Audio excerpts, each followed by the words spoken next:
in the St. John's Anglican Cathedral Cemetery at the gravesite of Nurse Alfreda Attrill, and it was around 147 years ago that she was born. Her family settled in Winnipeg when she was young, and at the age of 17 in 1894, the family moved to Dauphin. After finishing school in Dauphin, she moved to Winnipeg, where she enrolled at the normal school and acquired her teaching certificate in 1896. She then returned to the Dauphin area and began teaching at Gull Creek School. A decade later, in 1906, she returned to Winnipeg, where she enrolled at the Winnipeg General Hospital School of Nurses, where she graduated in 1909. In 1912, Attrill took a military nursing course in Kingston and became a member of the Canadian Army Medical Corps Reserves. In September of 1914, with Canada's entry into the First World War, she became one of the first to enlist to serve overseas. Between 1914 and 1919, she served in France, Macedonia and Malta, and England, where she cared for a soldier named George Vanier, and she returned to Winnipeg in August of 1919 to become a nurse advisor with Winnipeg's Department of Public Health. Around 1930, she bought this house, 90 Bannerman Avenue, and named it Acorns Fall after her love of oak trees. She even had 2 bronze plaques commissioned, one at the entrance and one in the rear vestibule, leading to what was once a secluded courtyard.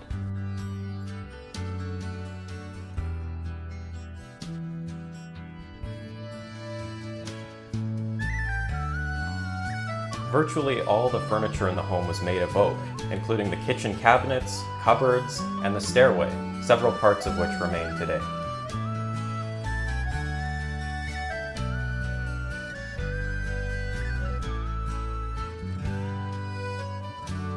She retired from her advising position in 1943 and became involved in the St. John's Ambulance Division.